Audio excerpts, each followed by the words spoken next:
First of all, welcome to all of you. Welcome to all of you. We've had a record number of registrations, which is over 120. And so I'm always curious to see how many people actually show up. For those of you who have already shown up, thank you for your commitment. I know it's a Saturday morning and it's 11 o'clock, but you're all here, so I'm very grateful. I'm also grateful to my co-panelists, Anamika and Niraj. Niraj particularly because he's dialing in from Miami, where it is 1:30 in the morning. And he's had a whole day's work and he's here bright and sharp and handsome as always. So Niraj, thank you for making that commitment. Of course, my privilege.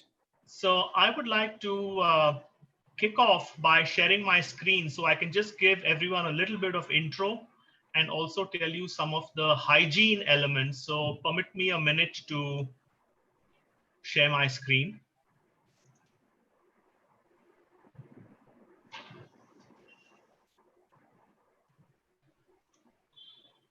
I hope all of you can see my screen. Anamika, Niraj, yes. Just give me a thumbs up. Great, thank you. Yes. All right.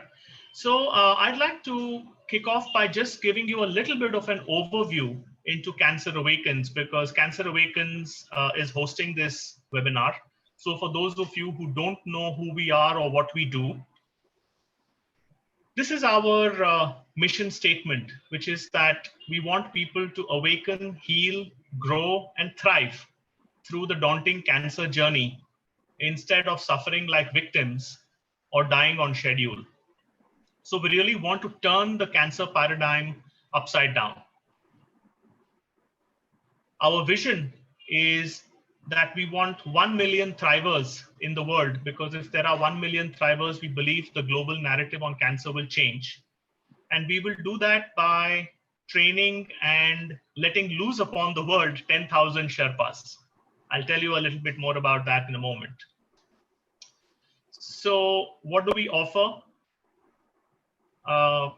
We have three main.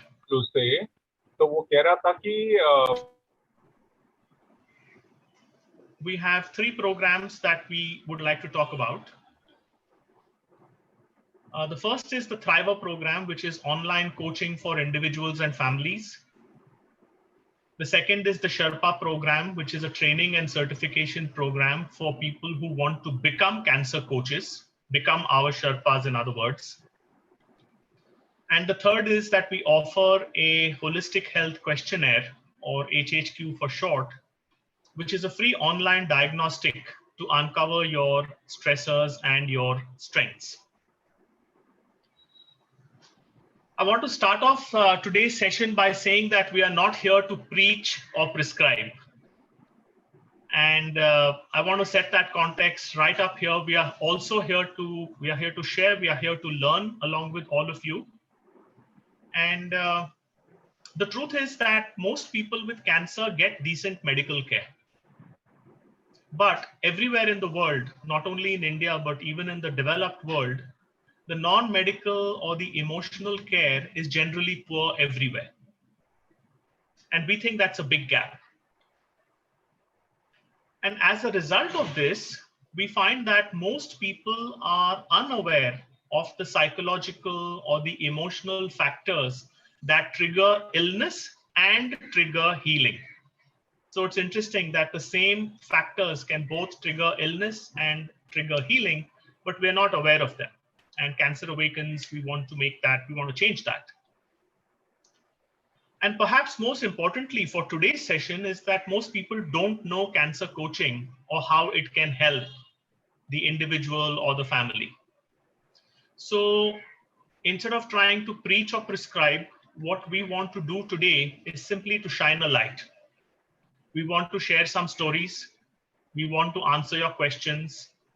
And we want to give you some useful tips. And really make this into a conversation at the end rather than any kind of formal prescription or preaching. So some tech guidelines before we start. The first is that our focus in general and in today's conversation is the non-medical and the human aspects of cancer. So even though we have a doctor in the house today, that is Niraj, our conversation today will be on the non-medical, the human aspects. The medical or the treatment related issues are out of scope for today's conversation. I hope you will honor that and respect that. At the bottom of your screen, you will see that there is a Q&A button. And I invite those of you who have questions to ask. As the questions come up, you please type that question into the Q&A box. You will see it at the bottom of your screen on the taskbar. And you will also see a button which says chat. And if you click on that chat button, you will be able to send a message, any comments that you have or any insights that you have, either to just the panelists or to all panelists and attendees. You can choose. So please use the Q&A box for questions and the chat box for your insights and comments. Very soon, we are going to try a cool app. And if that doesn't work so easily, then please be patient with the tech glitches. We have our team, Rishi and Aditya, standing by to help with that. So if that happens, just take 5 or 10 deep breaths and we'll be back soon. And the last point I want to make is that, we are doing this webinar. It's a public webinar, but I invite you to not use the contents of this webinar for commercial or public use, because who knows where it can go and what kind of impact it can have. I do invite you to use it for yourself and to also use it for personal sharing with people you know and people who you think will benefit. So I invite you to please draw the line there.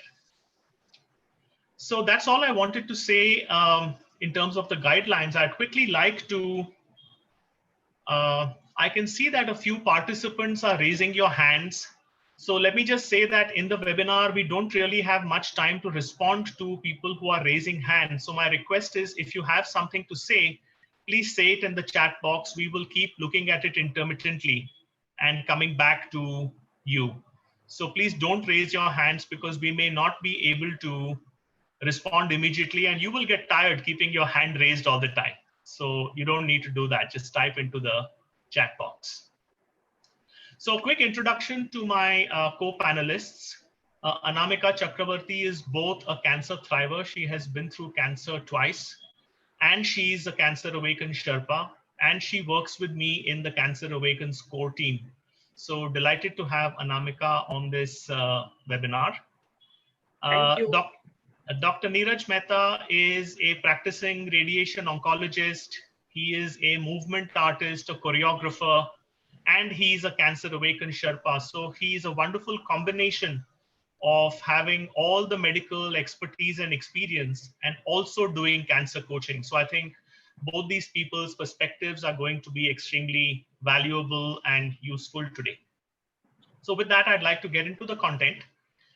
Let me start by asking my colleague Aditya to put up this link in the chat box. So those of you who want to copy and paste this link from the chat box, you can do that. Or you can simply copy this link into your browser of your laptop. And when you do that, you will be taken to a page, which I'm going to share now.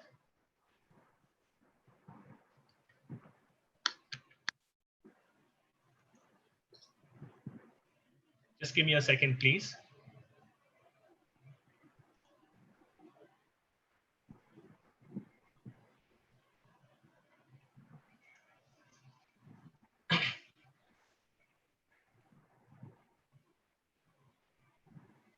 And if all of you have done that, if you have please typed or copied that link, you should see a page which looks like this on your screen. How you're feeling about cancer coaching now. So what I'd like everyone to do, and for Anamika, Niraj, and I to get a temperature check of everybody who's on the webinar. I think there are more than 60 people on the webinar. I would like each one of you to type in one word and hit submit. And then you can type in a second word and hit submit. And let's see what comes up in the group on the screen, which you should also be able to see. Vijay, we need to see your screen. Just share. I'm sorry.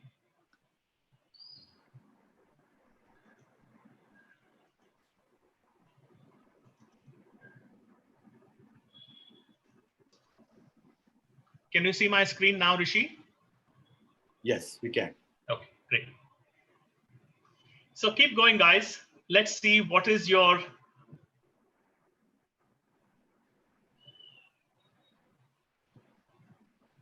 I've never seen this one before.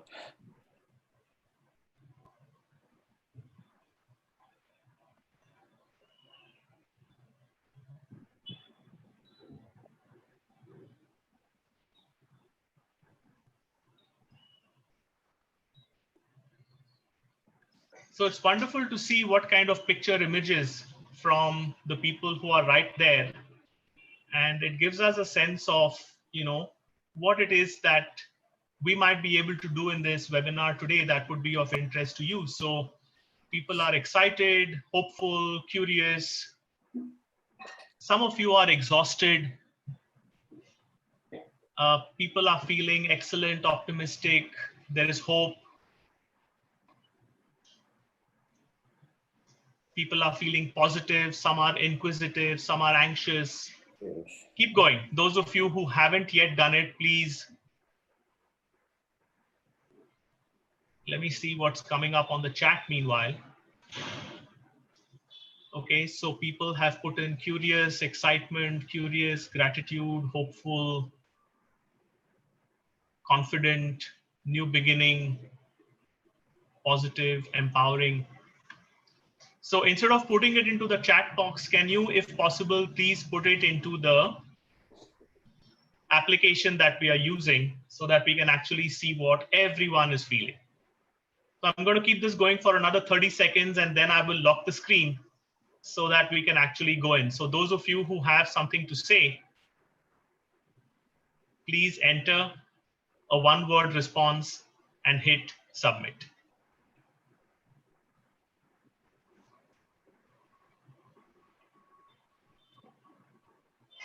Yeah, exhausted.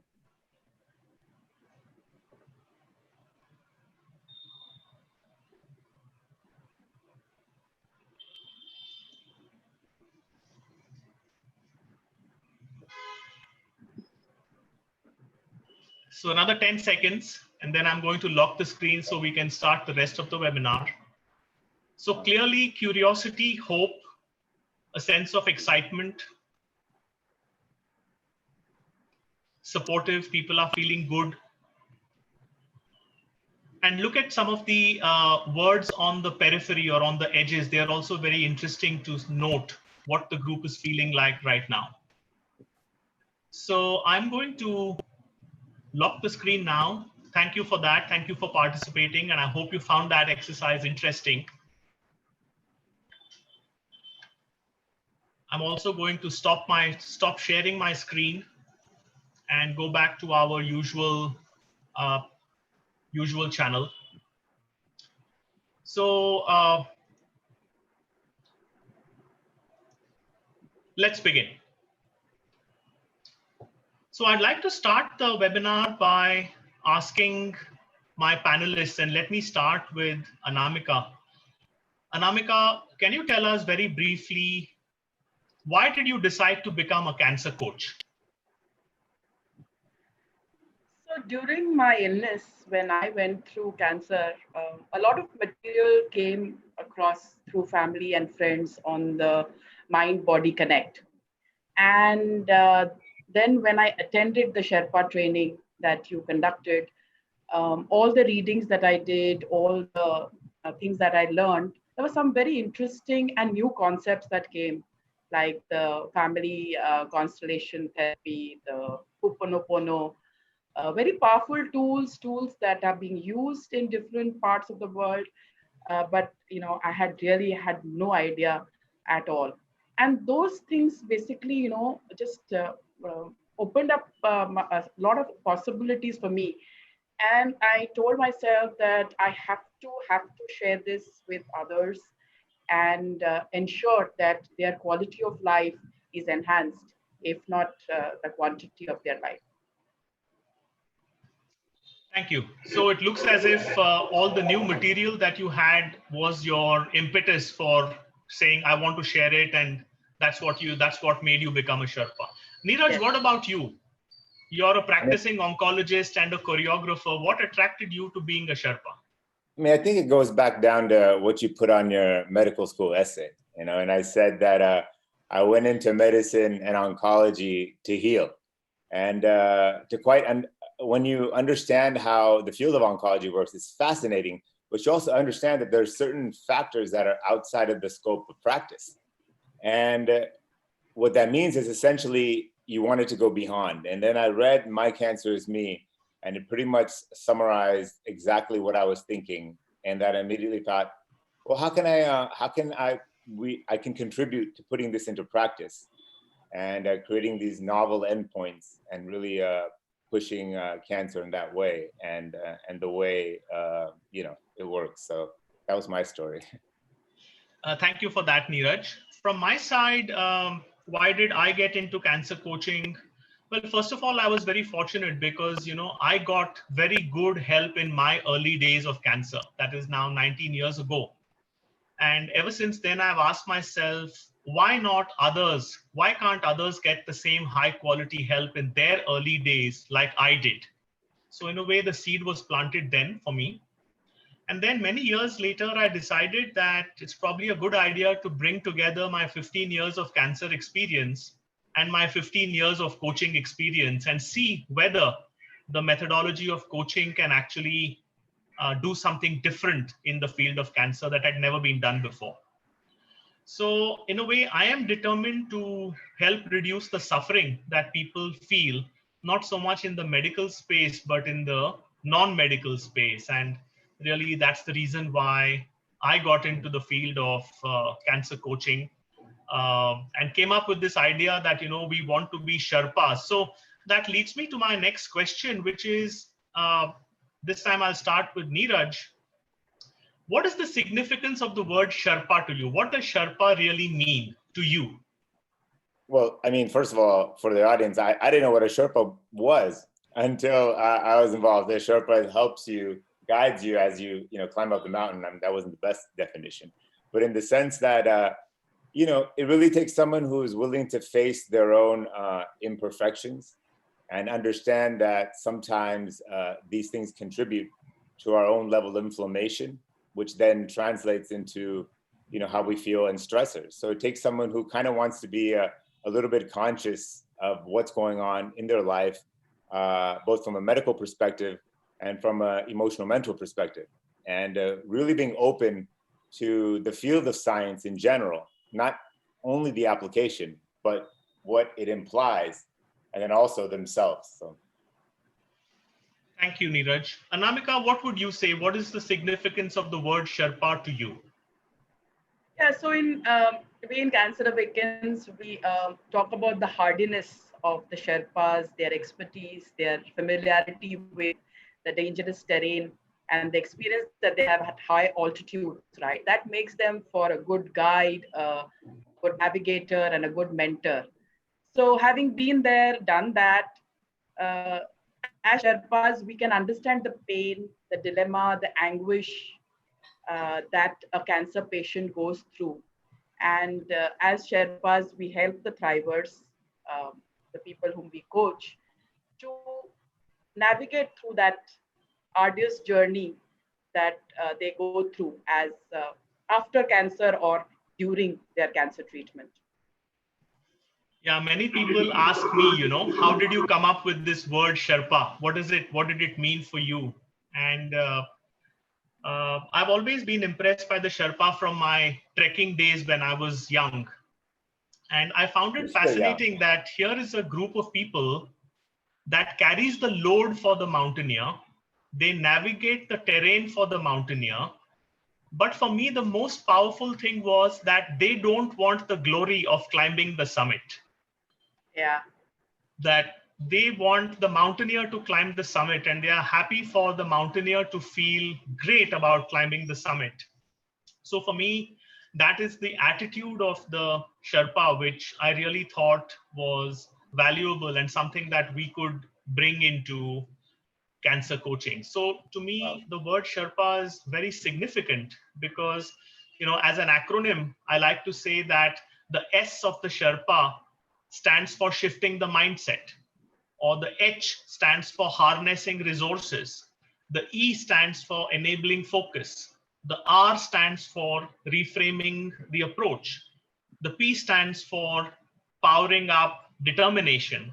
And finally, the A stands for affirming progress. So if we as Sherpas can do all of this, shifting the mindset, harnessing the resources, etc., and we are not worried about the glory, what we are really keen on is to help our thrivers take that healing journey, then we are on a good wicket.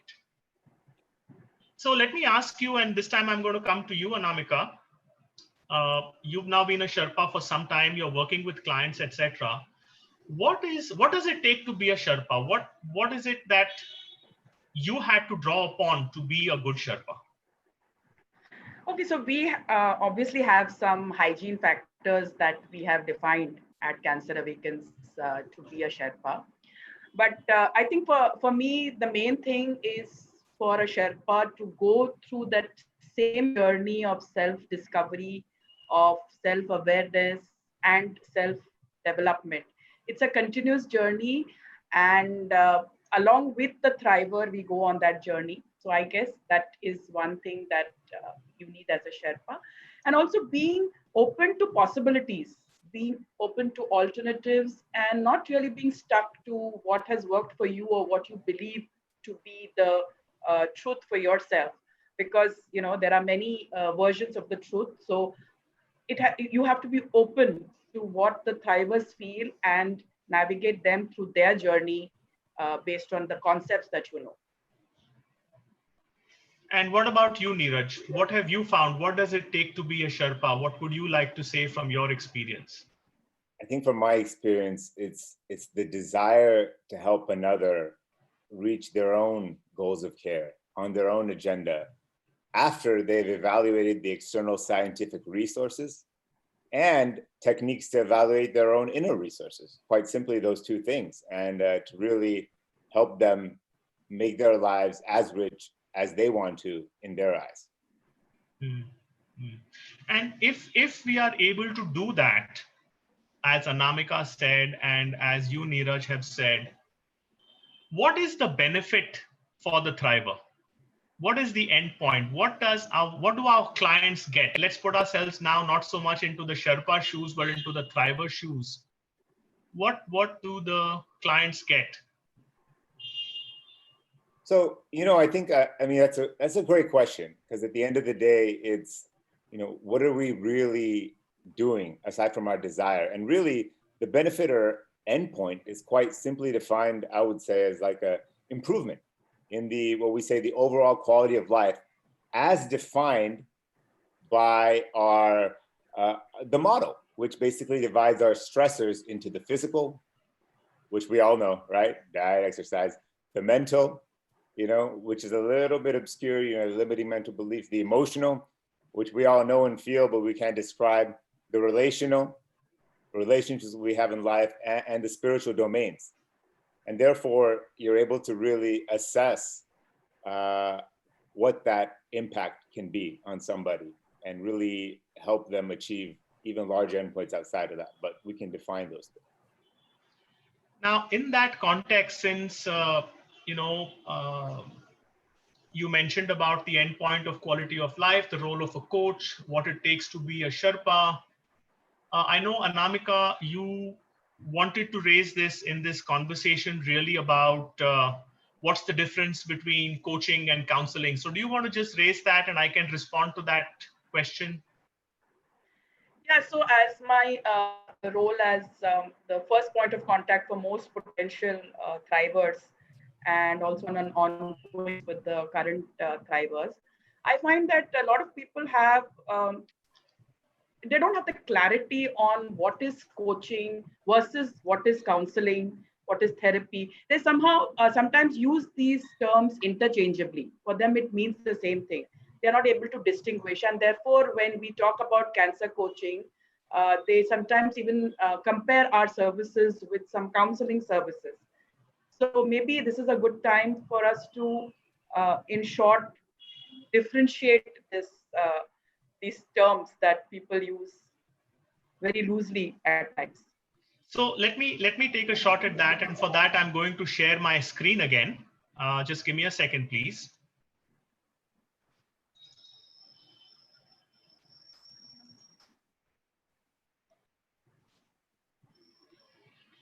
So I hope everyone can see my screen.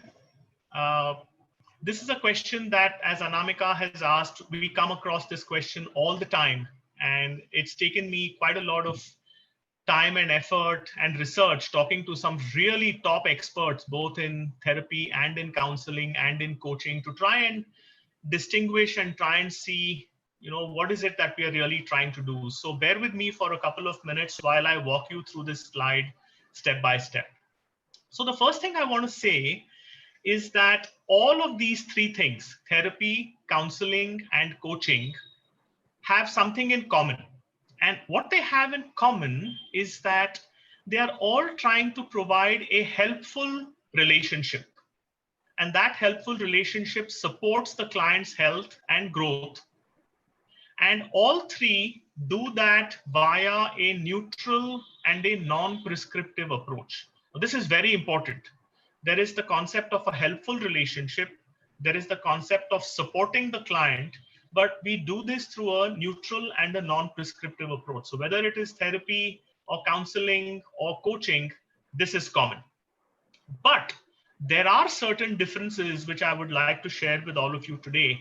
And if you look at the left-hand side of the screen where I've put down various criteria, like say formality. So if you compare the three, you will find that in therapy, there is a high degree of formality. It's a clinical science, and therefore it is process-oriented. There is a beginning, there's a middle and an end. The formality is high, whereas when you come to counseling, the formality is a little low. And coaching, on the other hand, is a pretty informal approach. And in that informality, there are some great advantages. So that, for example, is one of the differences between the three when you look at formality. Then if you look at regulation, obviously therapy, again, because it's a science, and people qualify it, spend many years to qualify for it. The regulations in the space of therapy are high, whereas in counseling, the regulations are a little less strict, if you like. And in coaching right now, it's a relatively new field. So the field of coaching has to depend upon self-regulation. And again, there are some great advantages here when you think about self-regulation. Then if you take the next criteria, which is depth, as I said before, therapy is clinical, counseling is semi-clinical, and coaching, we are very clear, is non-clinical. As I said before, coaching does not enter the medical or the clinical space at all. We focus very much more on the human or the emotional side of things. And you can actually now see how the picture forms, that when you look at the approach, therefore, that therapists take, the approach is to address the roots of the problem. It will say, look, there is a surface issue, there is a symptom, let's see what the issue is, let's see what the roots are, and really go deep into finding, identifying, addressing those roots. Whereas from what I have seen talking to some really good counselors, the counseling approach focuses not so much on getting to the depth of it, but focuses on really providing some coping strategies that the client can use. Whereas coaching actually does not look at addressing the roots. That is the therapist's area of expertise. It's not just about the coping strategies. What coaching tries to do is to shift the client's perspective. Basically, if they are thinking about cancer and their treatments and their experience in one way, can we get them to shift their mindset about it? That's the primary purpose.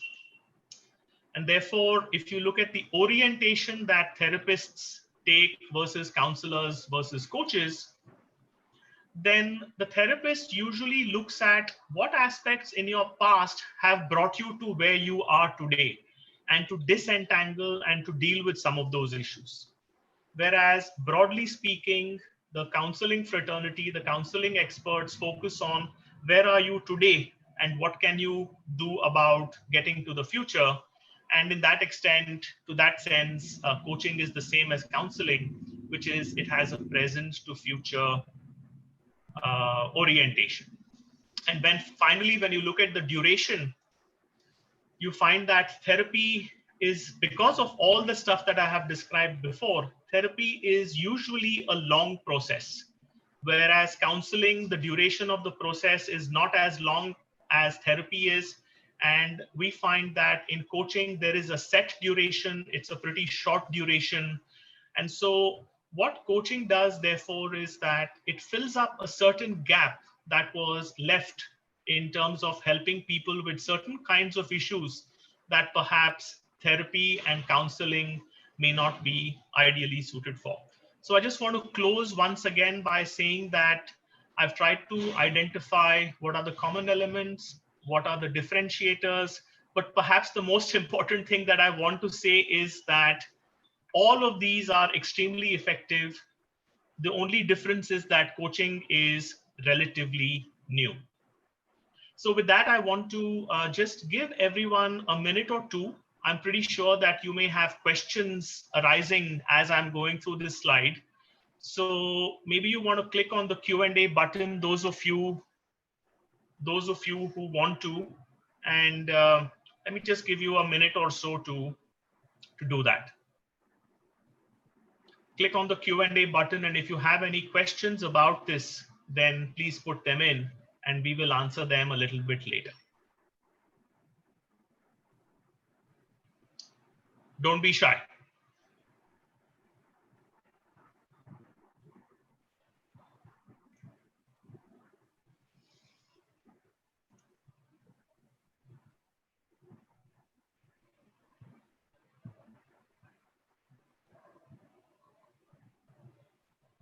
Nothing? No questions so far?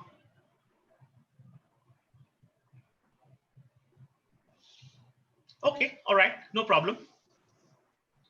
Maybe they will come up later. So we've got about 4 questions. Okay, so we're just going to capture the questions now. We'll be coming back to the questions a little bit later. So there we go. Excellent.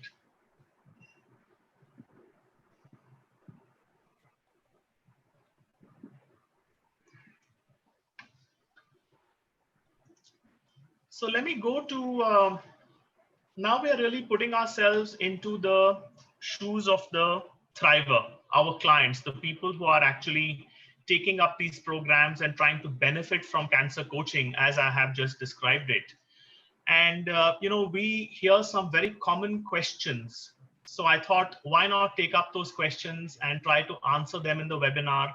Maybe they will prompt some more questions. So as I started asking Niraj a little earlier, what is the end point or what is the benefit? And people ask me this question as well. And usually what I say is that, for me, from my own experience, if I look back over 19 years, the benefit for me has been that I have had the opportunity to become self-aware. I've had the opportunity to deconstruct, which is really dismantle my identity and then build it back up again, reconstruct it again. So in a way, the end point of the thriver journey or the end point of the coaching program is to help somebody look at themselves and to deconstruct and reconstruct at the level of identity. Now, when we're doing that, it's important to distinguish between cure and heal. And these are two complementary and very different kinds of perspectives. So let me try and explain what they are.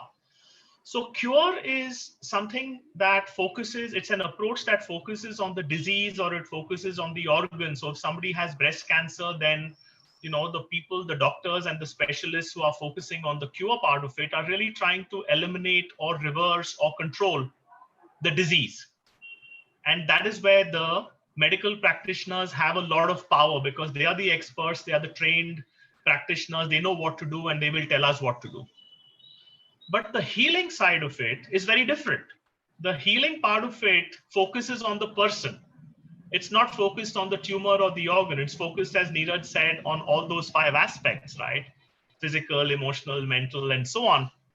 And by definition, curing is an outside-in process, while healing is an inside-out process.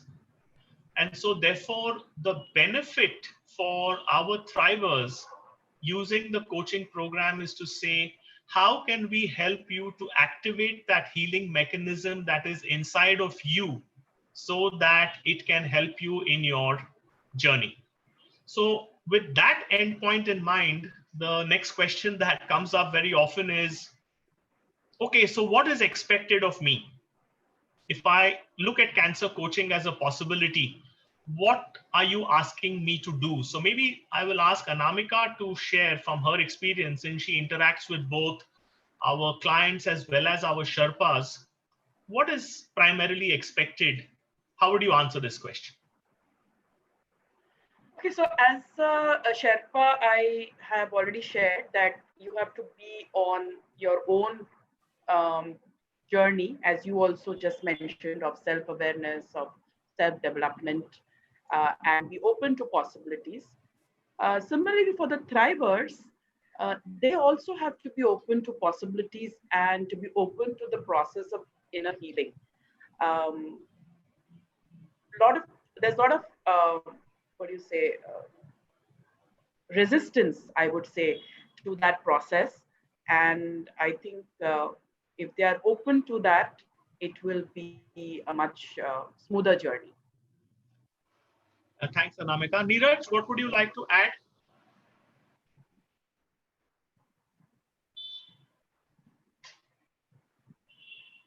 Niraj, you are on mute. Just to add on to what you were saying, you're exactly right. You know, just to be open to the vast possibilities, and to want to do some of the homework, you know, as if you're prescribed some homework, and be real. I think agreement is never expected. The right answer is never expected, but it is this mutual co-empowered relationship that kind of leads to a lot of insights. And so really that's the only thing, be open. I mean, I would add to that the coaching process and the healing process is a call to adventure. And because it's a call to adventure, it means that there are going to be some great times and there are going to be some rocky times. And I would say actually that what is expected both of a thriver and a Sherpa is, when you take the call to adventure, is to accept that there will be some highs and there will be some lows, there will be some great times and there'll be some tough times, and they are all part of the adventure. And really what we are called upon is to stay with the process, is to stay with the adventure, because there's no turning back, particularly when you have cancer and particularly when you're talking about your own healing, that once you're on the boat, there is no way to jump off. So I would just add to what Niraj and Anamika have said, that it calls for a lot. It calls for a lot.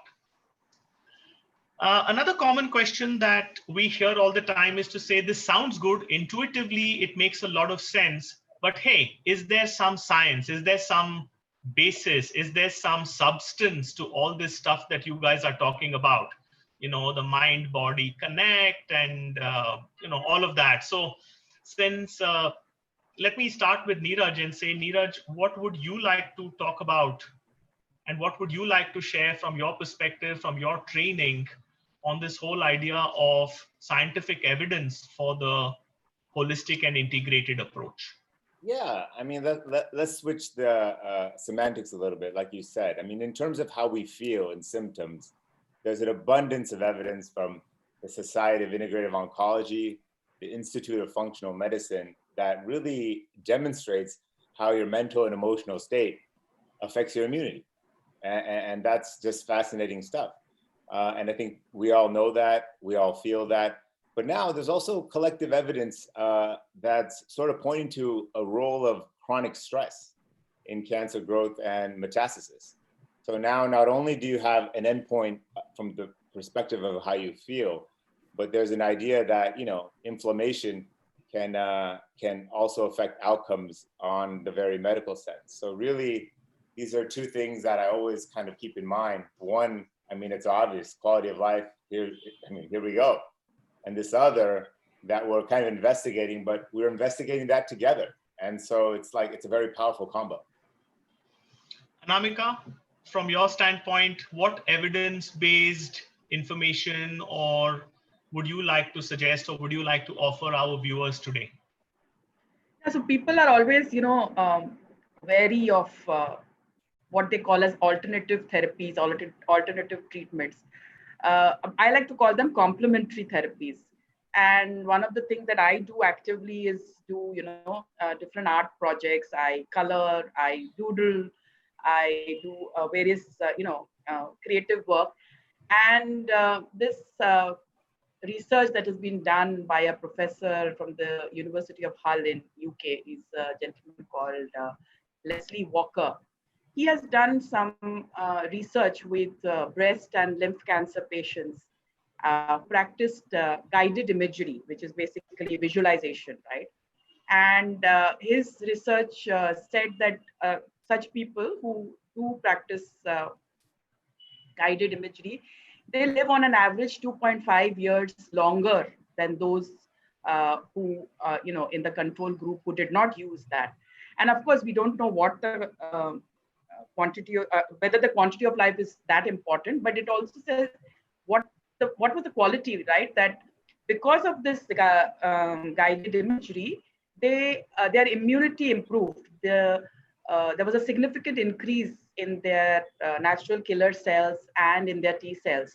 So that I thought was a very concrete piece of scientific evidence for the so-called alternative therapies. Thanks for that, Anamika. I just want to let our viewers know that we have been collecting this type of research now for many years. And if you want to have a look at, there's plenty of such research actually. If you want to have a look at it, please go to our website, www.cancerawakens.com, and you'll be able to see a lot of this kind of research. From my standpoint, I usually quote two pieces of research that I have found to be very powerful. The first one comes from the World Health Organization. Right now, the World Health Organization is taking a bit of a beating, I know, but for all these years, they've been doing amazingly good work. And one of their researchers says that only 7% of cancers can be attributed to genetic factors. And that 93% of cancer comes from lifestyle or environmental factors.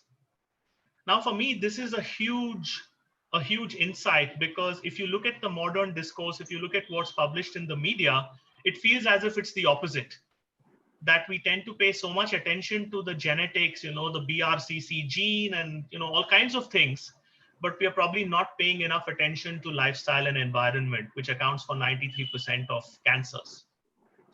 The second study, which I read many years ago, which always had a great impact on me, was done by the famous Karolinska Institute from Sweden.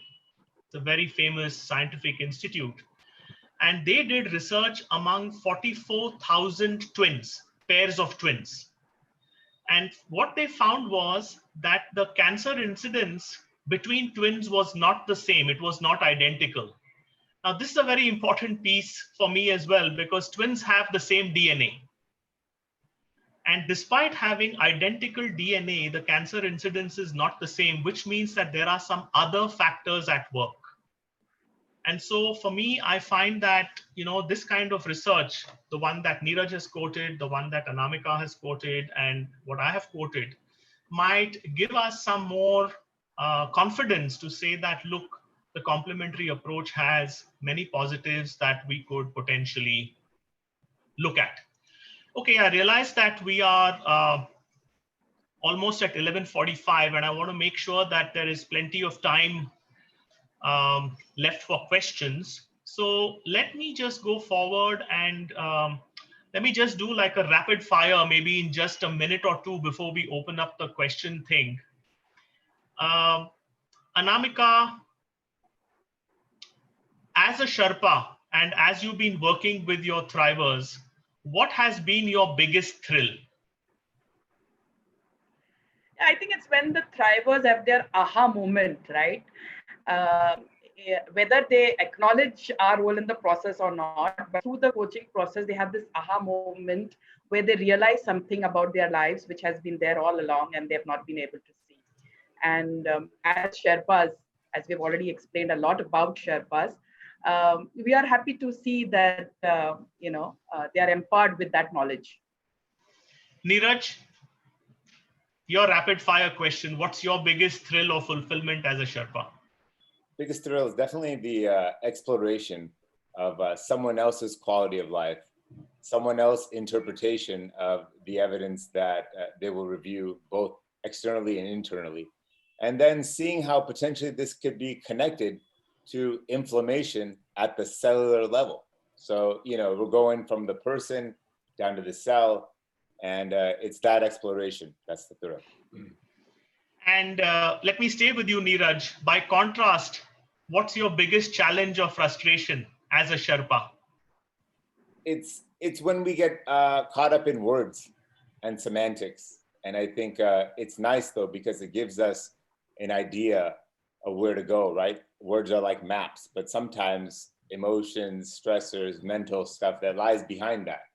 So we have to be so honest and so open. And that's the kind of atmosphere we like to encourage. So I think that would be the only frustration, but it takes time. And Anamika, what would be your biggest challenge or frustration? I think it's that many thrivers do not spend adequate time on nurturing and nourishing themselves. They feel it's a selfish thing to do. They don't realize that they have to put their mask before they help others. And so you would like to see more of what in that context? That they should think about themselves. It's good to think about their family and their friends and everybody, but they should not neglect themselves in the process. Thank you. Let me come in here and tell you what my biggest challenge or frustration is, having now done this for many years. I've noticed a very interesting thing, that a majority of people are resistant to change. And that even when they are faced with cancer, even when they are faced with a threat to their own life and are facing their own mortality, what I have seen is that a majority of people prefer pain to change. In other words, they would rather take the suffering, they would rather take the hit rather than to make the effort to change. And for me, I would say that this is the biggest frustration and challenge that I have experienced. So if I were to then go to you, Anamika, and say, if you had to leave our audience with one tip at the end of this session today, what would it be? Yeah, so our main philosophy is that stressors compromise immunity and cause illness. So I would request all the participants in this webinar to have a look at their stressors. We have a complimentary questionnaire, a diagnostic, which assesses all your stressors: physical, mental, emotional, relational, spiritual. The HHQ, it's available at hhq.cancerawakens.com. So I think that is what I would like to leave all my webinar participants with. And Niraj, what would be your tip to the audience today? I mean, how am I going to follow up that? But really, in addition to what she's saying, and then I'll kind of be a little bit metaphorical. You think about yourself, your own hero's journey, what you've been through, what you've learned, and how this has impacted you. And then imagine science and how that contributes potentially in achieving your goals. And now imagine someone with cancer and what their opportunity lies in front, and how we can potentially change that rhetoric and just be part of that. Thank you, Niraj. And from my side, I would say to all the viewers of today's webinar, particularly those of you who have had cancer, look, you're not the first person to have faced cancer. You're not going to be the last. Cancer has been there for thousands of years and will be there for a long time, I think. please take help from people who have walked the path ahead of you. You don't have to do this alone. You don't have to do this with confusion, and you don't have to do this with, puzzlement and so on. You can actually take help from people who've been there and who walked the path ahead of you. And the last thing I would say is that, like cancer healed me, let cancer heal you. It can be a tremendous opportunity for growth and transformation. So I want to bring the formal part of our webinar to a close with that. And I want to just go to the questions, let me look at the questions and see which are the ones that we can answer. So let me say right now that I know that we have said the webinar will be from 11 to 12. It's already 11:52 by my watch. So we will start the questions. Just before 12, I would like to take a small break in the questions, and I would like everyone to do a short poll while everyone is still on the call. And then after that is done, after 12 o'clock, those of you who have other commitments, you are please welcome to leave this webinar. But those of you who want to stay on for all the questions to be answered, Anamika, Niraj, and I will definitely stay on and we will answer all the questions. So we will do the questions in 2 bits, 1 bit now, then we'll do the closing poll and feedback, and then we'll come back to the questions. So let me start. Vijay, can I give a question which is very often asked by people? Yes. Like, what is the cost? That is always a great thing. The money part is always a great issue, concern, the question that comes up. So maybe we can start with that. Okay, good. So, fortunately, we are in a situation right now where we are operating on something called a pay forward basis. What that means is that when you take the Thriver program, you don't have to worry about the cost because somebody else has already paid it forward for you. So you can get the benefit of the program without worrying about the cost at all. However, what pay forward means is that after you finish your program, based upon your experience and based upon your level of satisfaction and based upon what you can afford and your generosity, you can then sponsor the next person's program. So in other words, yes, there is a cost to the program. We provide a world-class service and we provide it online. So there is a cost to the program, but when you start, you don't have to worry about it. You simply have to think about how you'd like to pay it forward. We are fortunate that we have people who have already paid it forward for you. So take the benefit from it. Hope that answers the question, Anamika. Yeah. Let's go. Now that is what it is. Yeah. Let's go forward. Shifting perspective is very important. Can you please share more on that? So Niraj, do you want to take that?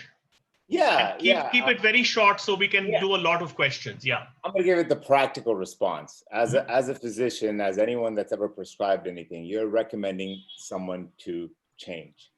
In order for someone to make an action, you're like, oh, why isn't the person doing A, B, and C what I said? Because they have to change their perspective to motivate the action. And that's really what it is in any case. And so that's how I really break down a shift in perspective for any actions that's necessary. I mean, based on what the patient wants, but that's really how I would, answer that. Okay, thank you. Somebody has asked a question. When is the next Sherpa? Sorry, does coaching have elements of therapy? Because in my experience, addressing roots is crucial to shaping our future. Great question. So let me answer that since I talked about the similarities and the differences between that. So yes, Sanjukta, the truth is that all of these elements have a great degree of overlap, as I said. So they are not mutually exclusive. Yes, you have to take a step back to figure out what might be some of the important factors that have contributed to who you are and your illness and so on. But the coaching process does not delve as deep or stay as long as the counseling or the therapeutic process does in the past. So I would say that there is an element of going into the past, but it is only so that you can spring forward into the future. It doesn't really delve into that. Here's a question which says, when is the next Sherpa training going to be conducted? Um, actually, we had plans to conduct the next Sherpa training right now in the months of May and June. But unfortunately, because of the COVID and because of the lockdown, we couldn't do that. So we are in the process of actually turning the entire Sherpa training now into an online program, because it doesn't look realistic for us to be able to do a retreat style program for the next 6 months of the year. So watch this space. We are working on it, and we will announce soon. If you're interested in the program, please let us know via our website, and we will let you know about when it's actually going to start, but it will be pretty soon. Okay, next question from Rupali. Is the person being talked to the same in therapy, counseling, and coaching? I'm not sure exactly how to answer that, but what I would say is that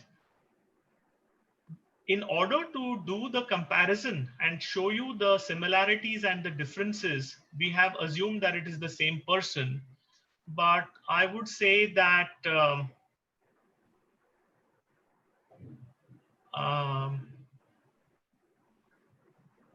it's not necessarily the same person. In other words, one person may decide that he or she wants to take the therapeutic approach. Another person might decide that he or she wants to take a counseling approach. And a third person may decide that he or she wants to take the coaching approach. And in some cases, there may be a combination of one or two. So I think a lot depends upon the orientation of the person and whether high quality resources are available in all three. Then you have the choice. In many cases, unfortunately, you don't have that much of a choice because you may not have high quality resources in all these three areas. Okay, it's coming up to 12. So as I said earlier, what I'd like to do is to just take a break for maybe a minute or two and then come back to the questions. So I'm going to request my colleague Aditya, who is on the call, to please put up the poll so that while everyone is still on the call, we can get some feedback about the webinar. And then those of you who want to stay on, you're welcome to stay on. So you will see the poll come up on your screen, and there are only 2 questions. So I invite you to please pick. The first question is a single choice question, and the second question is a multiple choice question. So all you have to do is to just reflect on what you've heard for the last 1 hour and let us know your responses. And after about a minute, after everyone has had a chance to vote, I will actually ask Aditya to share the responses so that all of you can see.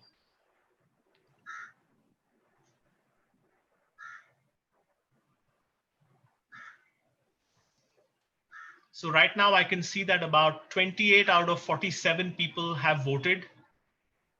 I invite everyone else who's still on the call. There are still 45 people on the call. So to please vote on both these questions.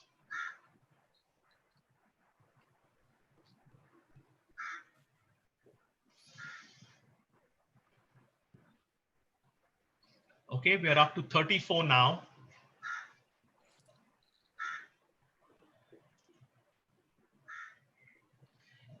And just for those of you who may be still holding back, this is a completely anonymous poll. So don't worry about confidentiality. Please vote what your heart is telling you to vote. It's the truth.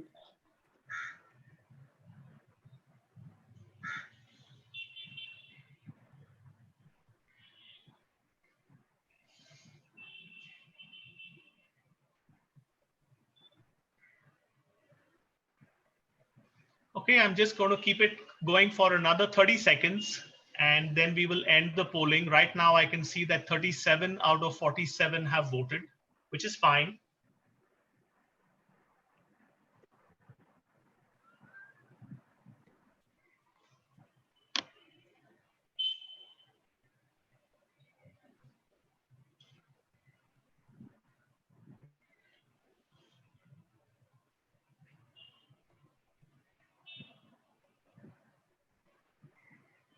And I'm going to ask Aditya to end the polling and to publish the results, please. Aditya.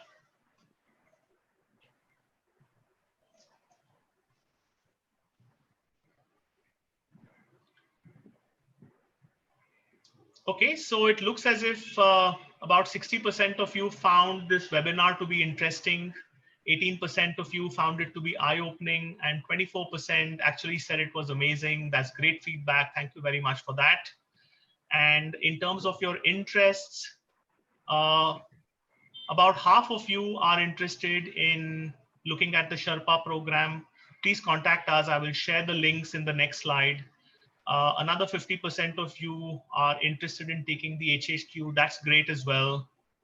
As some of you are interested in becoming a thriver, please contact us and we will tell you how the program works. And some of you found the webinar interesting but are not interested in taking any of the specific actions. That's absolutely fine. No pressure. As I said, we are not here to preach or prescribe anything. So thank you for joining. Those of you who want to leave and have other commitments, please feel free to do so. Whereas those of you who want to stay on and listen to the answers to your questions, I know that there are some questions in the chat box as well. So I think we'll give ourselves another 15 minutes to answer as many questions as you can. But for now, let me say thank you and thank you for joining. And those of you who need to leave, please do so. Thanks.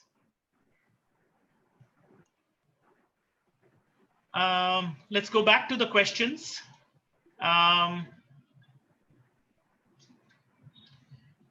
So Lynette has asked the question, how long is the Sherpa training program? So Anamika, do you want to take that? Yeah, Lynette, in the past, we've had this training for 10 days of physical training and with about a month or two of training requirements. As Vijay said, we are now in the process of making it an online process, and we're still to figure out exactly how much time it will be. But if we say on an average, we do 2 hours, 2 days of training, that means 4 to 5 hours per week. We should be able to do that maybe in about 4 months' time. So this is an online training that we're talking about with 4 to 5 hours every week. We think we should be able to do it in 4 to 5, about 3 to 4 months, not 4 to 5, sorry. And once we have finalized that, I think that will be a better time for us to share that with you. Okay, thank you for that. Suprita has asked the question, how to prepare a person for the treatment which is so painful like chemotherapy. As I said, when we started this question, it's an important question and I'm sure it's something that you would like to be answered, but it's really out of the scope of this webinar because this webinar does not focus on the medical things. Suprita, if you want to mail us with this question, I'm sure we'll be able to get back to you. But I'd like to move to the next one, which is by an anonymous attendee. How are the coaches able to actually get through to the thrivers? Wow, great question. And Niraj, I can see you smile, so why don't you take that one? You're on mute. Yeah, I mean, I was smiling because coming from the world of prescription, when you tell someone what to do, as a coach, you're really having them explore for themselves and in a sense, guiding them based on their own convictions, their own desires, where they want to be. And so it's a process. It's a prescribed process. We follow it. We use a little bit of our own flavor, but that process allows us to achieve that endpoint. And we're willing to look at that and to look at things in a different way and go beyond just healing the stressors and even talking about moving forward right now in life. And then, so it's a powerful process. Thank you, Niraj. Rupali has asked a question, how are caregivers and close family members helped in the journey? An excellent question, and let me pass that to Anamika to answer.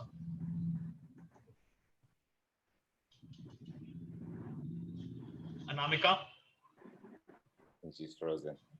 Yeah, you seem to be having a problem with your internet. Okay, so I will take that question. So we believe that caregivers and family members have a hugely important role to play in terms of the client or the patient or the thriver's healing journey. And we like to involve the caregivers and the family members as much as possible, as much as we can. In some cases, we have even had caregivers join the sessions because we felt that either the client felt or the coach felt that it's important to have that caregiver in that session. In some cases, the caregiver is involved not in the session, but to support the client or the patient in whatever they need to do, which is also very powerful. And in the future, actually, we are going to design a coaching program for the caregiver, because we think that the caregiver fatigue and the caregiver burnout itself requires help. And there isn't much help in that area. So we are going to hopefully create a program for that as well. So to answer your question, the caregiver role is extremely important and we support it actively. Okay, how would coaching differ from therapy, especially when we are asked to look back on our lives for attending the stressors? I think I've answered this, which is to say that the two are not mutually exclusive, but it's really a question of how much emphasis is placed on the past compared to the future. And so to that extent, coaching is different because the primary focus of coaching is to start with the present and look to the future rather than stay in the past. Madhu has asked a great question, and thank you for that, Madhu. What kind of criticism have you received so far? For example, from either thrivers or Sherpas who have opted out. So I don't know, Anamika, are you back on? Yeah, I'm back on. I'm having some challenges in starting my video, but I'm back. Okay. So it says here, Anamika would like to answer this question live. Is that something you've typed in, or is that an error? No. That's because, yeah, I've typed it. Yeah. You go ahead, but you go ahead. Okay. All right. So let me separate the two since you've asked about thrivers and Sherpas.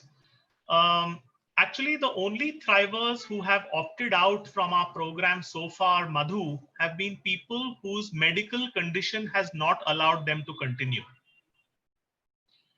So to me, that is a sign that as long as they are healthy and as long as they are feeling up to it physically, they are interested in participating in the program. Whereas if their physical health deteriorates, then so far our experience, those are the only people who have opted out.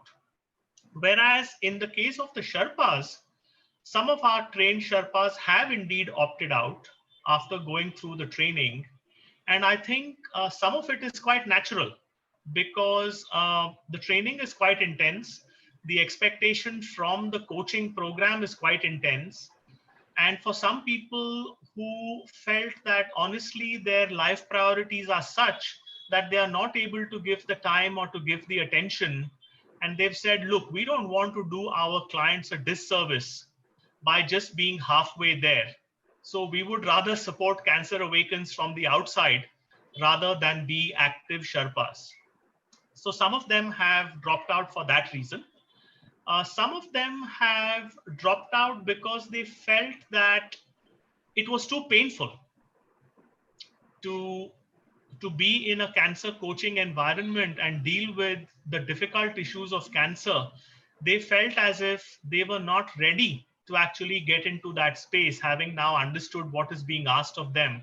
So some of them have actually said, give us a little more time. We need to be psychologically more resilient and psychologically be more ready to be able to do cancer coaching. So some of them have dropped out for that reason. So I guess my learning, just to summarize, is that the Cancer Sherpa journey is not an easy one. It calls for a lot of courage and it calls for a lot of commitment, as much as the Thriver journey calls for character and courage and commitment. So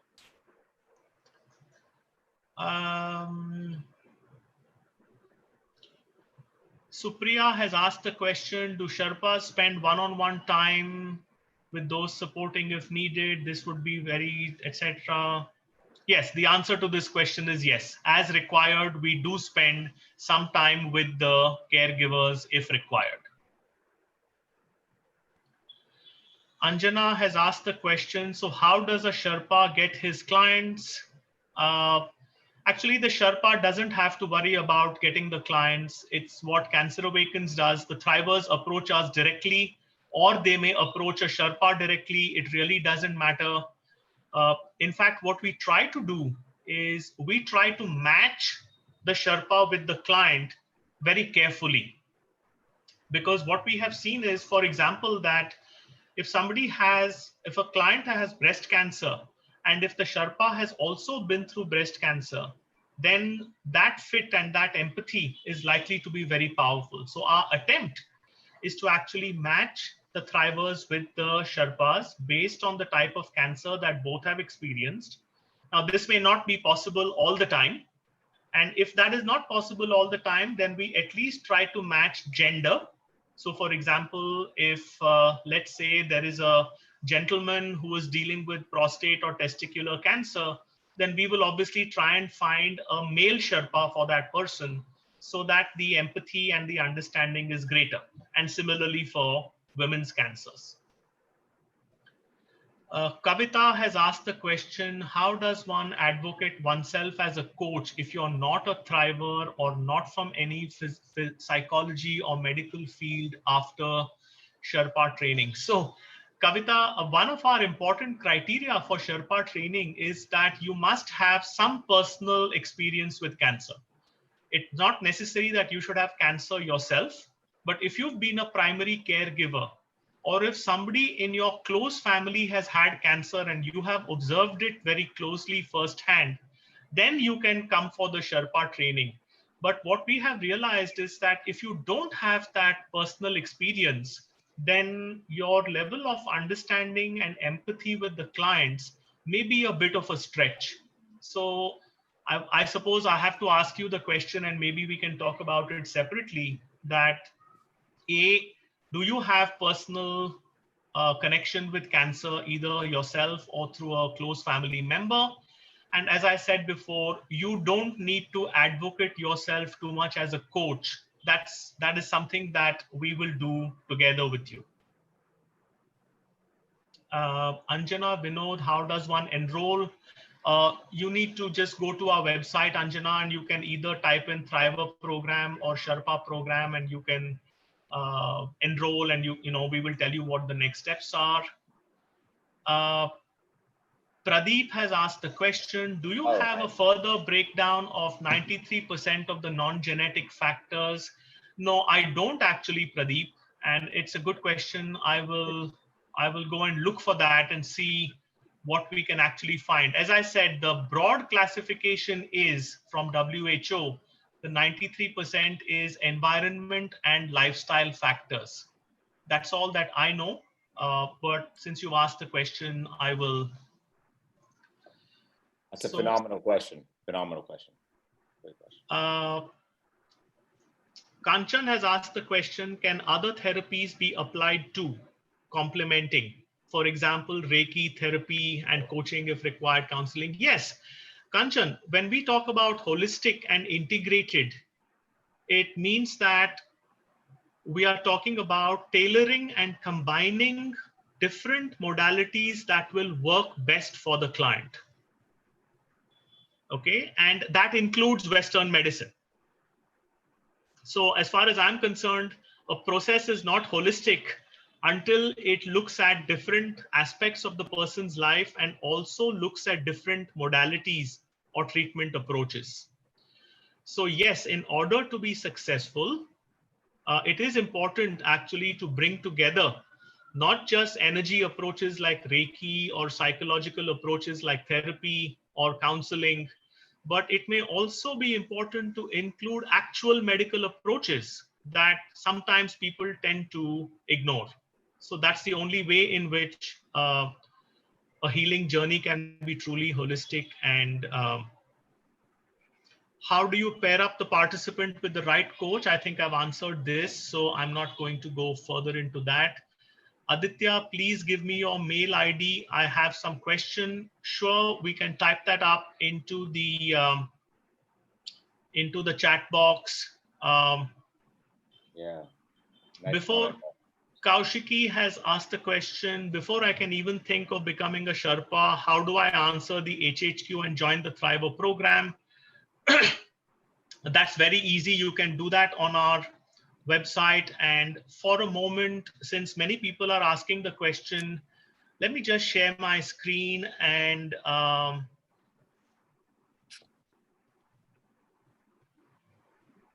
let me just put up the website link, which is www.cancerawakens.com.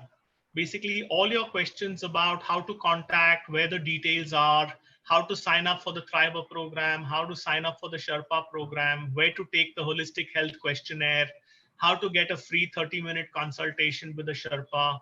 All of this is available on our website. So I would point you to our website. Just make a note of the URL for our website.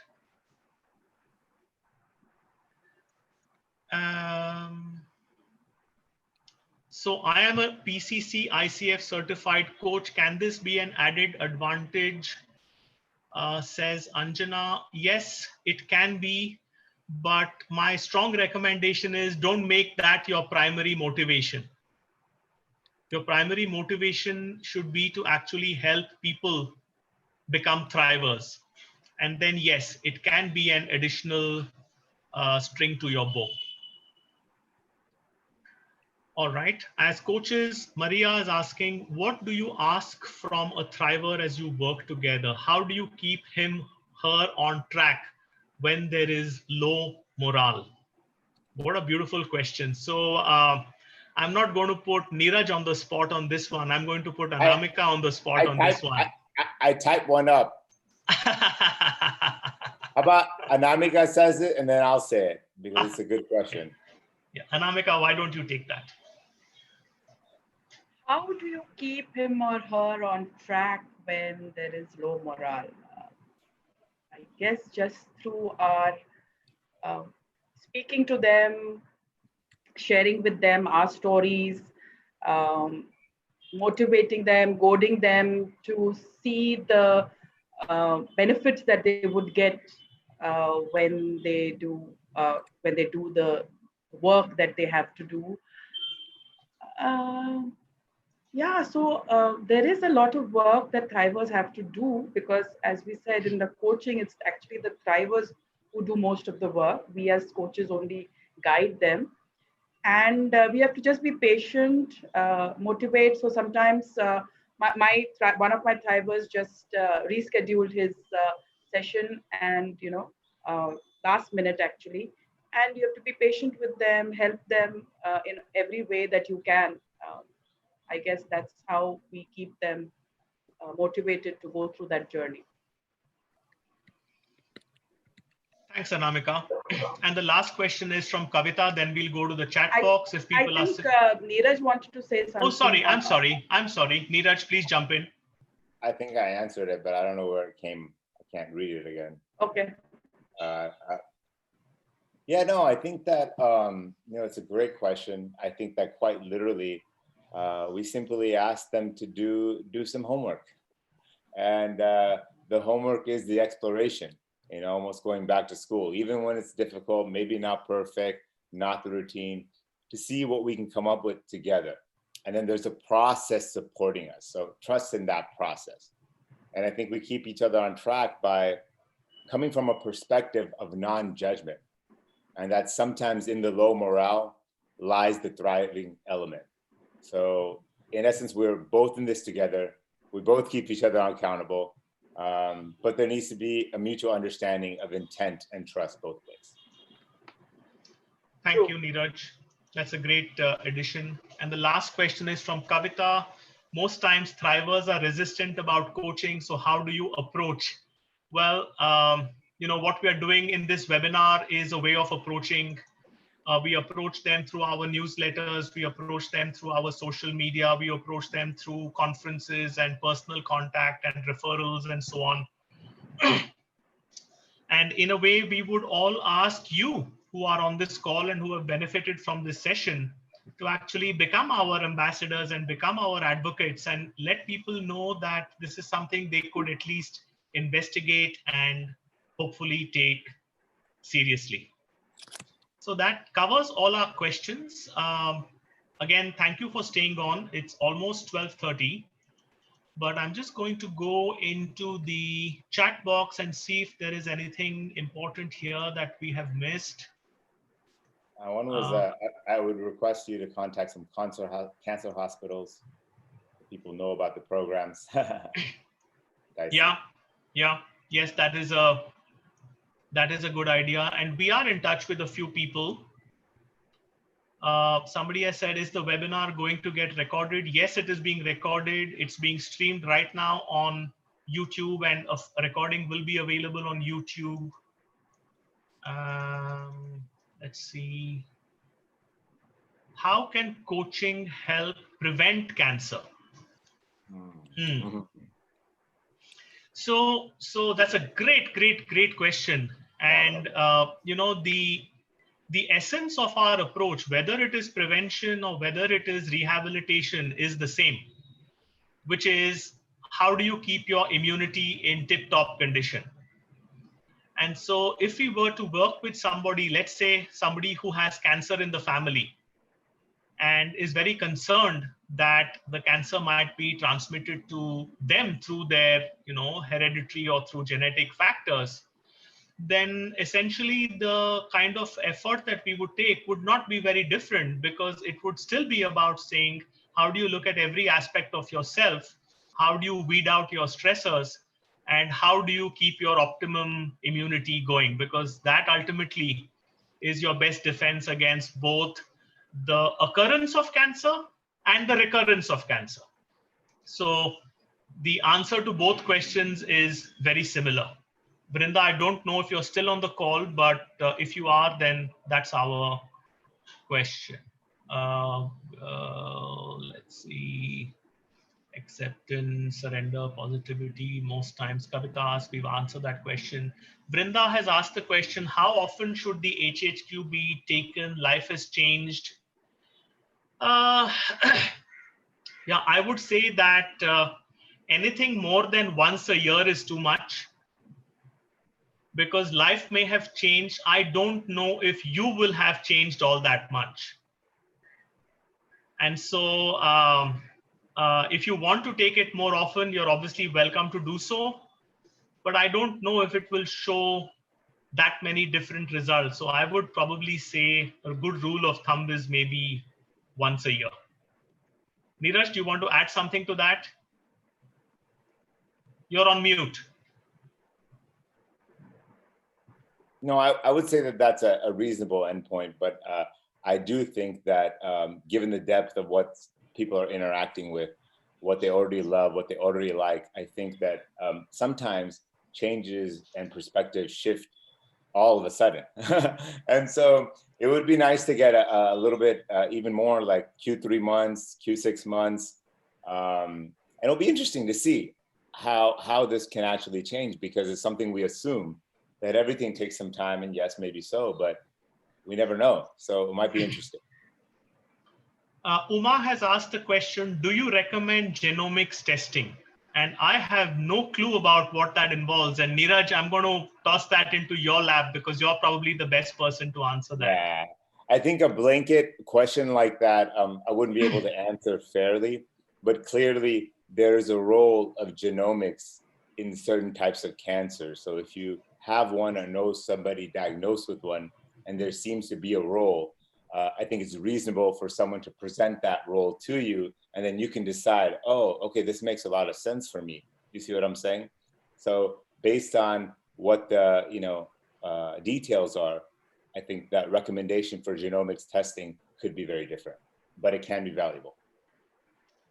Thanks, Niraj. Uma's asked the question, diet plan for chemo patients, any suggestions? Let me take that. First of all, diet and nutrition, we believe in our approach is very foundational. Okay. And we would give a lot of weight to diet and nutrition.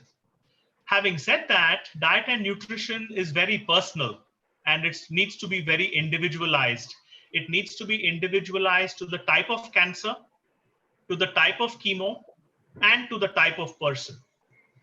And so my response always is to say, yes, please take diet and nutrition very seriously, but make sure that you personalize it and you just don't follow some generic or general advice. You can follow the general principles, but get very specific advice. And so my recommendation to you, Uma, if you are facing this or someone that you know is facing this, is to really find a diet or nutrition specialist who has experience working with cancer. And so they will then be able to follow the right principles, the general principles, and also give you a specific recommendation. From our standpoint, we only provide the principles, but not the prescriptions.